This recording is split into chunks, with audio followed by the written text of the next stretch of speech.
In the quiet town of Elmswood, the Hawthorne family looked perfect from the outside. Jonathan, the respected accountant, Margaret, the gentle shop owner, Clara, the bright young daughter, and Samuel, the hidden son no one knew existed. But behind their white shutters and perfect garden lay a secret buried for decades, one that would shatter their home and end in blood. This is the story of a father's obsession, a mother's silence, a daughter's breaking point, and a son's stolen life. The family's secret that ended in murder. In the quiet town of Elmswood, people often spoke of peace as if it were stitched into the very soil. The Hawthorne family seemed to embody that peace. Their two-story home stood on the corner of Willow Lane, with trimmed hedges, freshly painted shutters, and a porch swing that creaked softly in the wind. To outsiders, Jonathan, Margaret, and their daughter Clara were a model family. Jonathan worked as an accountant in a small firm downtown, known for his punctual habits and polite but distant manner. Margaret ran an antique shop filled with delicate glassware and furniture that smelled faintly of varnish and lavender polish. Clara had recently returned home from college, her future wide open, yet she seemed in no hurry to leave the family home again. Together they created the impression of a stable, quiet household, untouched by drama. But Elmswood was the kind of town where appearances mattered, and beneath the surface, unease stirred. Neighbors occasionally remarked on how little they really knew the Hawthornes, despite seeing them every day. Jonathan never lingered in conversation, answering questions with curt politeness before excusing himself. Margaret smiled often, but with eyes that never fully matched the expression. Clara, though young and beautiful, was often spotted sitting alone on the porch, staring into the distance for long stretches of time. There was a tension about her, as though her thoughts were always heavy with something unsaid. The Hawthornes were respected, even admired, but never truly known. The family's privacy fed a quiet curiosity in the community. At block parties or church gatherings, people noted how rarely the Hawthornes shared personal stories. When others spoke freely of childhood memories or holiday plans, Jonathan and Margaret remained vague. Clara, too, avoided details, changing the subject quickly if pressed about her home life. It created the impression that they lived inside a carefully sealed bubble, only allowing glimpses of what they wished others to see. That bubble, however, was not as seamless as it seemed. Those who paid close attention noticed cracks. Clara's return from college had not brought the cheerful reunion many expected. Instead, she withdrew even more, her presence in town marked by silence and avoidance. Some whispered she seemed almost afraid of her own home, flinching at small sounds or slipping away whenever her father's name was mentioned. Others believed she was simply struggling to adjust after being away, but the unease around her was undeniable. The house itself became a subject of speculation. Though beautiful from the outside with its perfect lawn and flower beds, there was something strangely lifeless about it. Curtains were always drawn tightly at night, and no music or laughter ever escaped through the windows. Delivery workers claimed they were never allowed past the kitchen, no matter what they brought. The family insisted on carrying packages into the basement themselves, never permitting outsiders to help. These details seemed trivial, yet over time they added up, creating a sense of something deliberately concealed. The Hawthornes lived as though their walls guarded more than privacy. They guarded a secret, one so carefully protected that it had gone unnoticed for years. What no one in Elmswood realized was that this secret was heavy, dangerous, and on the verge of breaking loose in the most violent way imaginable. It began with the smallest of whispers, the kind that flicker through small towns like sparks waiting for dry grass. People spoke about the Hawthorne basement. To most families in Elmswood, basements were nothing remarkable, storage for old holiday decorations, tools, or canned goods. But with the Hawthornes, the basement was off limits. Delivery drivers who brought furniture or boxes noted the strange pattern.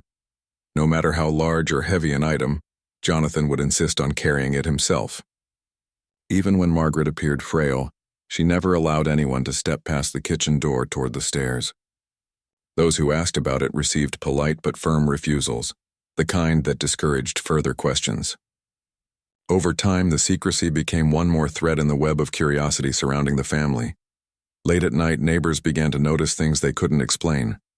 Some swore they heard the echo of doors slamming long after the street had gone quiet. Others mentioned the sound of footsteps, heavy and deliberate, moving somewhere beneath the house. A few claimed they even heard muffled noises, as though voices were rising from below ground. These claims were brushed aside as exaggerations, the kind of eerie tales people invent when a family keeps too much to themselves. Still, the basement became a subject of hushed speculation, never openly spoken about but never forgotten. Clara's behavior only added fuel to the rumors. When she returned home from college, she seemed uneasy whenever the basement was mentioned. At one family dinner, Jonathan spoke casually about doing some repairs downstairs, and Clara went pale before excusing herself abruptly from the table. Margaret tried to smooth over the awkward moment with a quick change of subject, but Clara's reaction left an impression on those present. It was as though the mere thought of what lay beneath their home disturbed her deeply. In town, Clara appeared distracted and anxious. Friends noticed she had grown restless, her eyes darting toward shadows and her words carefully measured. On more than one occasion, she admitted she felt trapped in her own house, though she never explained why. There were hints of a burden pressing on her, something she wanted to reveal but couldn't bring herself to say. She carried herself like someone guarding a dangerous truth, one that had been drilled into her since childhood. What no one outside the family knew was that Clara had been living with this secret for years. As a child, she had stumbled across it, confused and frightened, and had been forced to swear silence. Jonathan, stern and unyielding, made sure of that. Margaret, torn between fear and loyalty, reinforced the silence with quiet pleas. It left Clara with a weight far heavier than any daughter should bear. By the time she reached her 20s, the secret consumed her thoughts. Every glance toward the basement door reminded her of what was hidden there. Every sound in the night left her questioning how long it could remain contained. Her return from college did not free her. It brought her back into the heart of a shadow that had never loosened its grip. The basement of the Hawthorne house was no ordinary storage space. It was the center of the family's deception, the chamber where their carefully constructed image of normalcy cracked and fell apart. What Clara knew, and what others only suspected, was that the walls of that basement held the truth about her family, a truth that was dangerous, festering, and close to breaking through. The storm that swept over Elmswood that September night seemed almost symbolic, as though the sky itself was preparing to reveal what had been buried for decades. Rain lashed against the Hawthorne home and thunder rattled the windows. Inside, the fragile balance that had kept their family secret intact finally shattered. The police were called after a frantic voice, trembling and broken, reported violence in the basement. It was Clara who made that call, her words spilling out in panic before the line went silent. When officers arrived, they were met with a chilling scene. Jonathan Hawthorne sat calmly in the living room, his shirt spattered with blood, his hands streaked in red. He did not flee, nor did he resist. His expression was cold, detached, almost as though he had rehearsed this moment for years. The storm outside roared, but inside the house was eerily quiet. The officers made their way to the basement, flashlights cutting through the shadows. The air grew heavy with a damp, musty smell. At the foot of the stairs they found Margaret. She lay motionless on the concrete floor, her body bruised, her life taken by the man who had once promised to protect her. The sight was horrifying enough, but it was the discovery beside her that changed everything. Against the wall stood an old trunk, heavy and worn, its lid slightly ajar.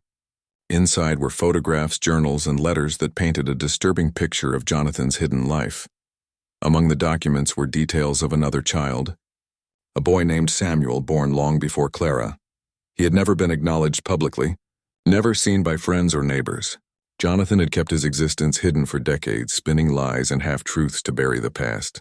Margaret had known but lived in silence, too terrified of the consequences if she spoke. The trunk was not just a container of memories. It was an archive of deception, proof of a double life carefully maintained behind closed doors. The deeper investigators looked, the darker the truth became. Samuel had not simply been forgotten or given away.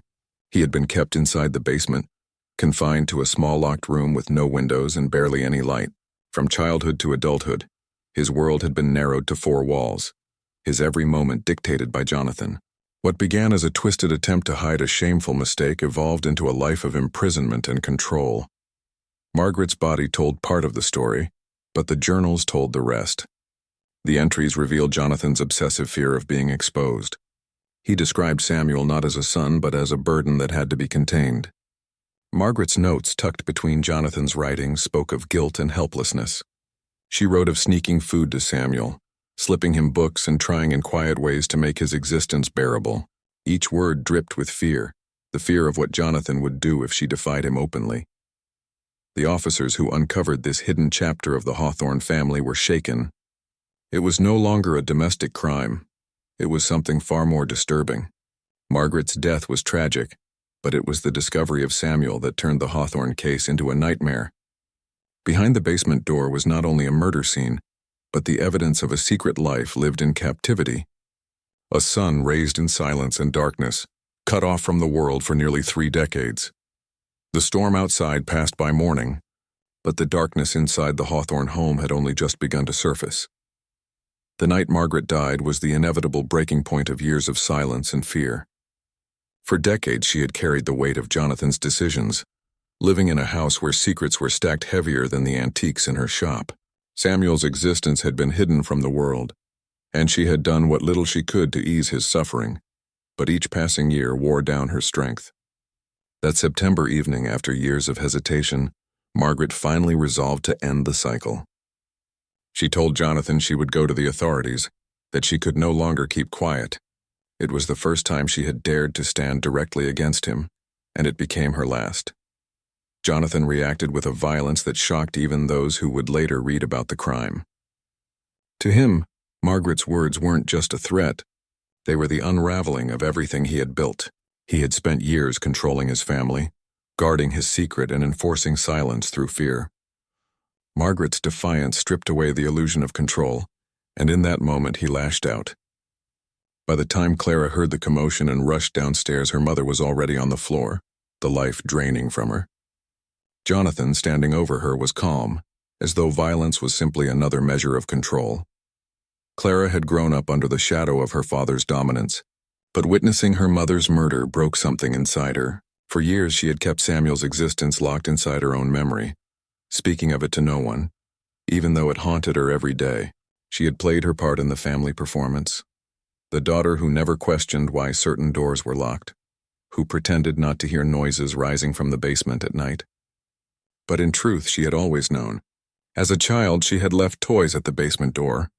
As a teenager, she had slipped books through the narrow crack when her father wasn't looking. She never saw Samuel fully, only glimpses, but she knew he was real, living in the shadows of their home. The discovery of his confinement turned Clara into the key witness. When the police arrived and found Samuel, pale and malnourished, barely able to form words, the pieces of the puzzle clicked into place. Her testimony filled in the missing years, explaining what no journal or photograph could fully capture. Samuel had lived almost entirely underground, his world limited to what Margaret and Clara managed to provide in secret. He had no friends, no school, no future beyond the walls of that house. For investigators, the revelation transformed the case. It was not just the murder of a wife by her husband. It was a story of captivity, manipulation, and decades of cruelty. Jonathan had created his own prison beneath his home, and in doing so had destroyed his family from the inside out. The murder was not an isolated act of rage, but the climax of a life built on lies and control. As news spread, the people of Elmswood struggled to reconcile the man they thought they knew with the monster revealed in court. The Hawthorne home, once admired for its tidy charm, now stood as a monument to fear. Behind its polished exterior had existed a reality darker than anyone could have imagined. Clara's courage in speaking out gave investigators the final pieces they needed, but it also forced her to confront years of silence that had nearly cost her everything.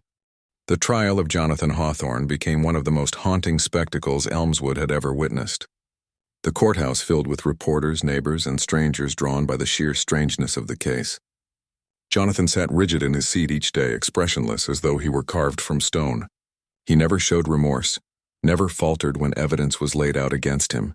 To the jury, it seemed as if he believed he had done nothing wrong, as if his twisted idea of protecting the family name justified decades of cruelty and, ultimately, murder.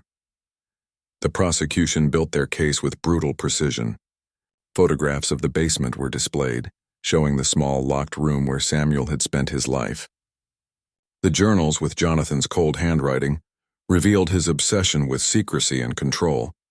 Witnesses recounted their memories of the Hawthorns' strange behavior, the way the family shut out the world and shielded their home from questions. But it was Clara's testimony that struck the deepest chord.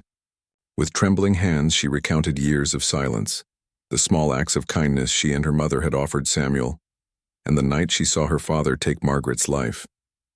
Her voice gave shape to what the documents and photographs could not fully capture: the fear, the manipulation, and the suffocating weight of living under Jonathan's rule. When Samuel appeared in court, escorted by social workers, the room fell silent. He was thin, pale, and awkward in movement, his eyes wide as though the world itself was too much to take in. His presence was undeniable proof of Jonathan's crimes. The jury watched him closely, their expressions heavy with shock and sorrow. Samuel did not need to speak. His existence was the most powerful evidence of all. The verdict came swiftly. Jonathan Hawthorne was found guilty of murder, unlawful imprisonment, and decades of abuse. He was sentenced to life in prison without the possibility of parole. As the sentence was read, he remained still, eyes fixed forward, offering no acknowledgement of the lives he had shattered. For the community of Elmswood, the case left scars. The Hawthorne home, once admired for its neat garden and white shutters, became a grim landmark, a place whispered about in tones of disbelief. People struggled to reconcile the image of the polite accountant with the man who had imprisoned his own son and murdered his wife. It forced neighbors to question how much they truly knew about the families living beside them. Samuel's journey after the trial was long and uncertain. Doctors and specialists worked patiently to help him adapt to a world he had never experienced. Simple things others took for granted, walking in a park, hearing traffic, or feeling the warmth of the sun, were overwhelming for him. Clara remained by his side when she could, though her own life was marked by the trauma of both silence and revelation. She carried guilt for not speaking sooner, even though she had been only a child when the secret began. Yet she also carried strength, knowing she had finally broken the cycle her father forced upon them. The story of the Hawthorns became a grim reminder told in documentaries and news specials, that behind the most ordinary facades, darkness can thrive unchecked. The family that once seemed respectable had lived in a prison of their own making, and in the end it cost them everything. For Clara, the truth was both a liberation and a lifelong wound. For Samuel, it was the beginning of a life he had been denied, and for Elmswood it was a tale never to be forgotten, the family secret that ended in murder.